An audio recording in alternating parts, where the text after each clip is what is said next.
Well, hello everybody. Welcome to the Gyno Gurus. This is our 5th episode, I think. Or is this our 6th episode? I think it's our 5th. Fifth. Right? 5th, yeah. Five. So it's our 5th Yeah. episode. So we're moving right along. We finished our series on insulin resistance, and today we're actually going to move into talking about some thyroid issues, specifically hypothyroidism. So just a disclaimer, this is not medical advice. This is just for educational purposes. If you ever have concerns, please talk to your healthcare provider before doing any treatments, such as supplements, etc., that we typically talk about on the podcast. So like I said, today we're going to be talking about hypothyroidism. And many people probably know high level what that means, which it just means that your thyroid gland is not producing enough thyroid hormone. So thyroid hormones are very, very important in our body. They regulate many, many things, including the body's metabolic rate. So just a few high-level symptoms of hypothyroidism that we typically look for in practice. Obviously, since we work in the setting of women's health, the things I typically are big red flags to me are heavy menstrual cycles or irregular menstrual cycles. But other really common things to see with hypothyroidism are, trouble with weight loss or weight gain, constipation, dry skin, actually anxiety, depression, feeling like you just don't have energy to get out of bed, and basically also in the world of women's health, fertility as well. Thyroid has a huge implication in, being able to conceive. So all that to say, it's very important. It's very important to have adequate levels of thyroid hormone. So Dr. Mandel's going to kind of give us a little bit more detailed explanation of why it's important and what it is, where it comes from, and then we'll kind of start our discussion. Sure. And I'll just add one thing to what Alex said, is that also in early pregnancy, hypothyroidism should definitely be corrected because it can adversely affect fetal brain development. So something you ideally want to make sure your thyroid is normal in pregnancy. Yeah. And most obstetricians nowadays do that. Yeah, and just Yeah. food for thought. Well, a little tidbit is whenever you're actually on thyroid Mm. medication, they increase it by 30% Correct. as soon as you conceive. So Yeah. that's how important it is that you try to get ahead of it. And there's also like Yeah. implications in pregnancy. Your thyroid Yeah. hormone does a million different things because HCG competes for the same Right. receptors So on, one yeah. of the problems is not problems, but one of the physiologic Yeah. changes in pregnancy is that you have more thyroid binding globulins in the blood, so your thyroid needs go up. Mm-hmm. And so and even like going on birth control pills sometimes can require a change in thyroid hormones. Any kind of hormones that um, are metabolized in the liver can also cause other changes in thyroid binding globulin in the blood, and that is the free levels are what's really active. So it's not really the total. So we'll get into thyroid testing, but basically we want to really measure when we're looking for the actual thyroid hormone level, the free levels of hormone, not the total levels. But anyway, we'll get there. Basically, the thyroid is a bilobed organ found in the neck. The thyroid, I think, is Latin for shield, so it's sort of like a, Armor. kind of a Looks like a armor. butterfly. Yeah, a Yeah. butterfly. Yeah. I have a So really good one if you you can't see it. yeah. So so anyway, so it's in your neck, and basically what happens is thyroid hormone controls our metabolic rate. And so if you have too much thyroid hormone, you're going to be kind of a nervous, jittery person, thin. That's the classic kind of thyroid thing. That's not really that common. And I'm going to concentrate, or we're going to concentrate on hypothyroidism or low thyroid hormone because it's far more common. Okay. But when we do testing for thyroid, we actually test for both. So just so um, you know, and standard testing would be like a thyroid stimulating hormone test, which I'm going to explain what that is, and a free T3, a free T4. Many doctors don't do a free T3, but they do a free T4. I typically get free T3. Um, and but anyway, let's talk about how the thyroid gland is regulated. So in our brain, there's this area called the hypothalamus, and the hypothalamus um, sends a signal to the pituitary gland, um, uh, actually the anterior part of the pituitary gland, called thyrotropin releasing hormone. And that will cause the pituitary gland to then send a signal to the thyroid gland, and it's a chemical signal, and it's thyroid stimulating hormone, better known as TSH to many people. And so the amount of thyroid hormone in your blood uh, causes a negative feedback loop to the hypothalamus and the pituitary gland. And when we say negative feedback, what we mean is the more thyroid hormone that's around, it causes the hypothalamus to produce less thyrotropin releasing hormone, and it causes the um, anterior pituitary gland to release less thyroid stimulating hormone. So you have a dual effect, actually. So you have less stimulation of the from the um, hypothalamus to the pituitary gland to send TSH out, and then you also have the the thyroid hormone also affects the pituitary gland directly to reduce that. So it's a kind of a sort of a dual negative feedback loop there. And then, so the thyroid gland then produces thyroid hormone. Now, many of you know that thyroid hormone has iodine in it. Okay, and so it produces primarily two thyroid hormones: T4, which has four iodines, and T3, which has three iodines.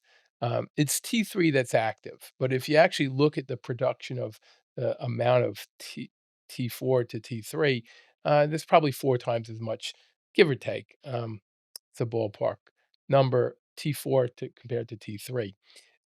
And then in your um, in your body, you have certain enzymes that remove the iodines, deiodinases. So you have there's actually two that cause T4 to turn into T3.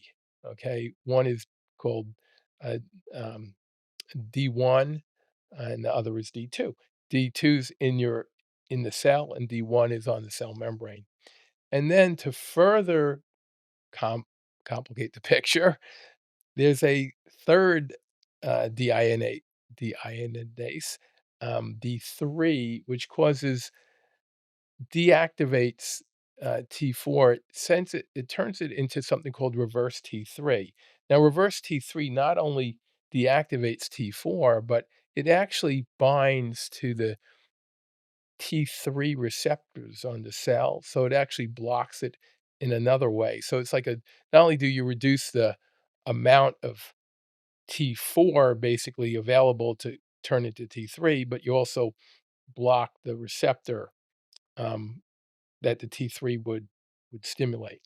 So it's a very kind of complex system, and reverse T3 is not typically measured. Sometimes I'll measure it in somebody who is like bulimic. That would be a relatively common thing. Somebody who's underweight, in a starving state, or if somebody did like fasting. If you were fasting and you checked a reverse T3, your reverse T3 would be elevated because it's your body's way of immediately lowering your metabolic rate, which makes total sense if you don't have energy readily available. So anyway, through this complex web of interactions, your body produces enough thyroid hormone to keep your metabolic rate where it should be under normal circumstances.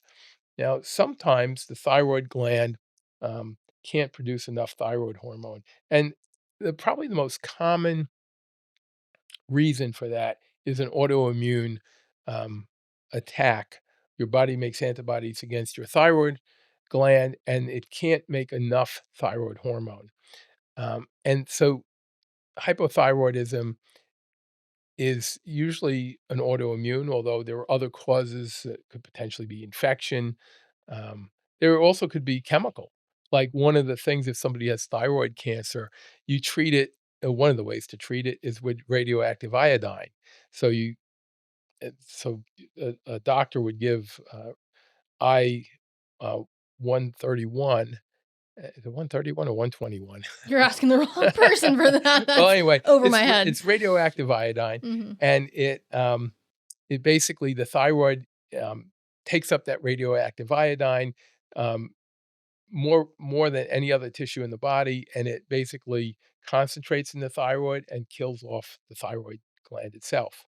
Now, paradoxically, if you get exposed to a nuclear accident or, God forbid, you're in a nuclear attack, the treatment you can prevent damage to your thyroid gland by taking high doses of potassium iodide, and your thyroid would absorb that potassium, preventing it from absorbing the radioactive iodine, which is part of radioactive fallout from a nuclear mishap.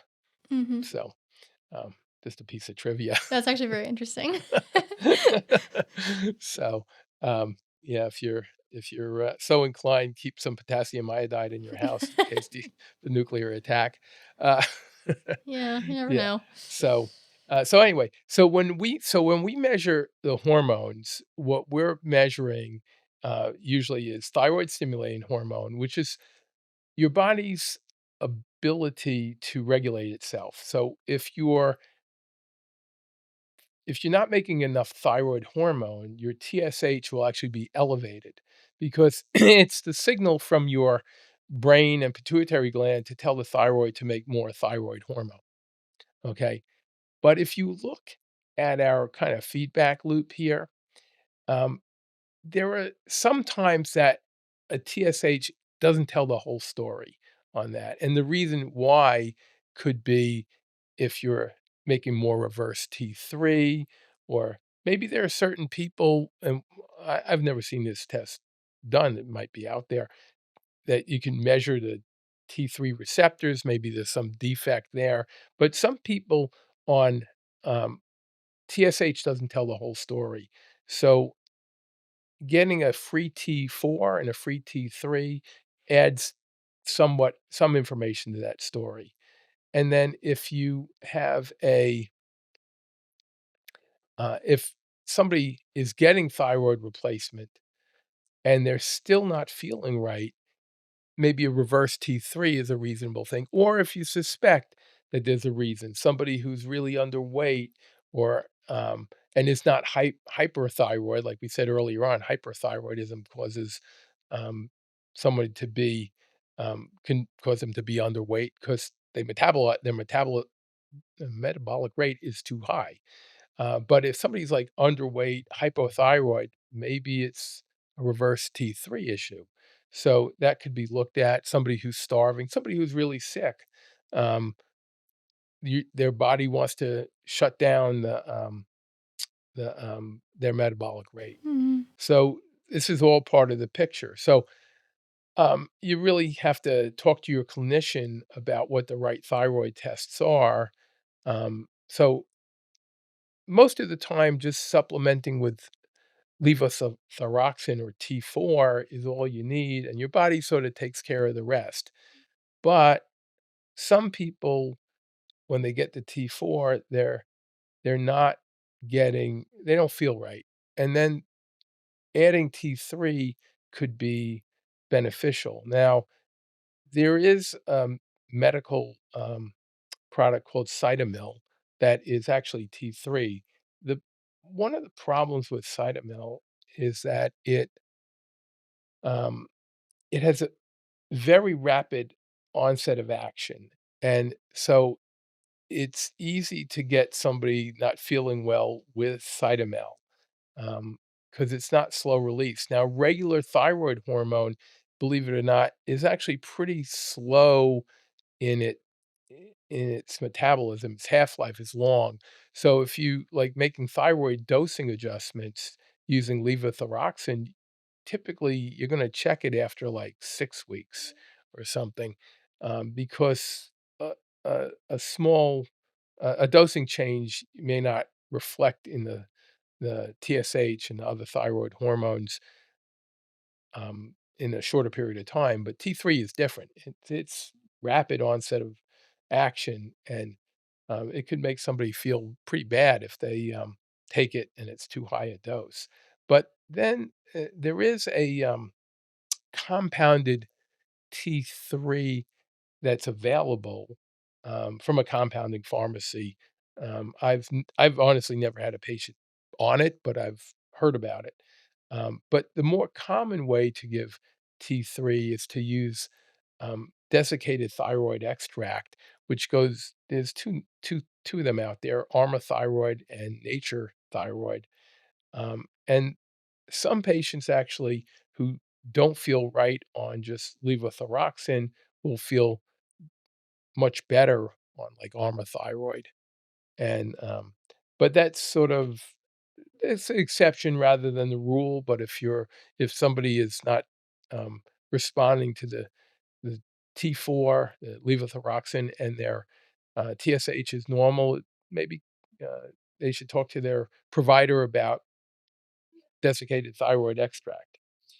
Um, so, Alex, any thoughts on what I said? Or No, I mean, I yeah, think, let me yeah, see. So we're going to supplements and stuff next, right? yeah. We'll go with Yeah, I supplements. Yeah, think that something that is, kind of talking about like just levels and like normals and, all that stuff. I think just like kind of touching on Hashimoto's because I feel like, which is, whenever you have the autoimmune, that's actually a great point. stuff that you were Yeah, talking about earlier, just because, with Hashimoto's, which is where you have hypothyroidism because antibodies are attacking your thyroid, there is, to my knowledge, and at least how I practice, yes, a very specific like range is actually different than someone who doesn't have Hashimoto's, like for TSH values and stuff like that. yeah, So like specifically in the world of women's health and fertility, which I know we kind of touched on yeah, briefly.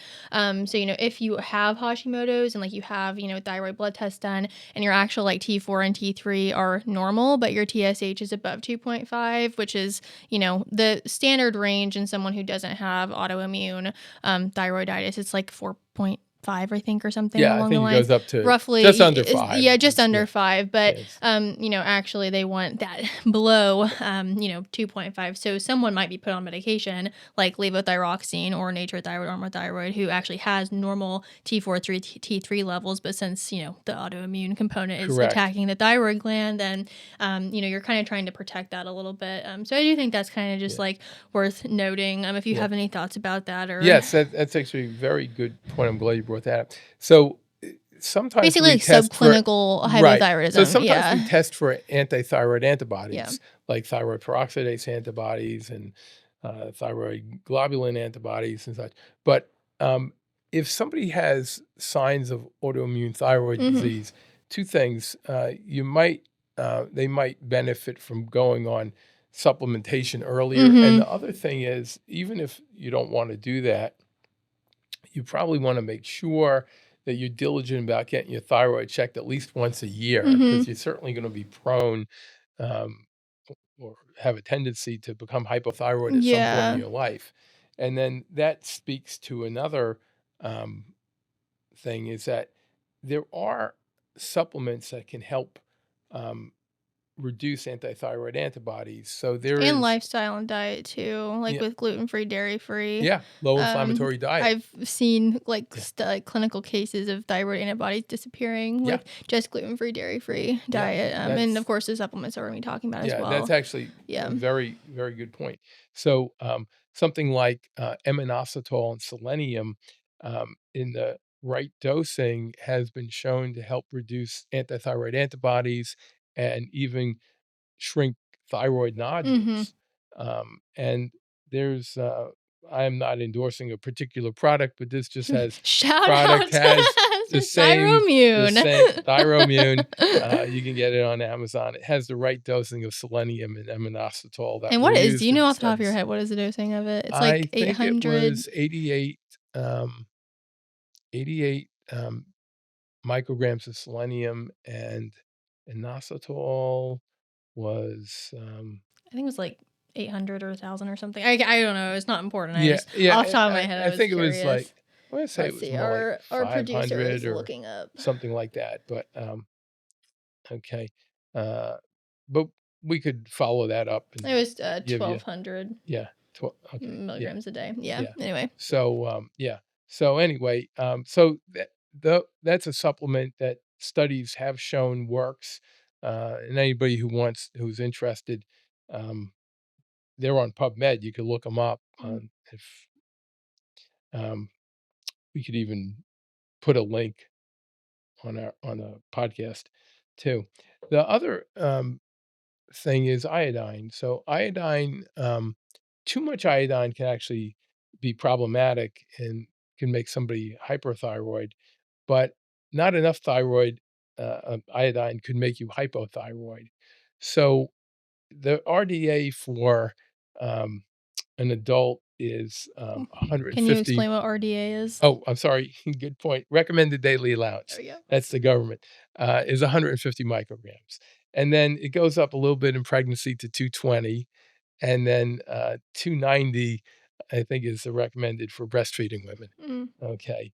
And as an aside, besides the thyroid, the tissue with the highest affinity for iodine is the breast. mhm, And there's a lot of studies that have shown that iodine supplementation can help reduce benign breast disease and may even lower the risk of breast cancer. interesting. Yeah, and those studies are, I think, primarily in Japan, where they have very good iodine intake, and that's one of the reasons why they think Japanese women may have lower rates of breast cancer than Western women. I should quantitate that in that Japanese women who eat a Japanese diet, Mhm, Japanese women who eat a Western diet have basically the same rates as Western women. mhm.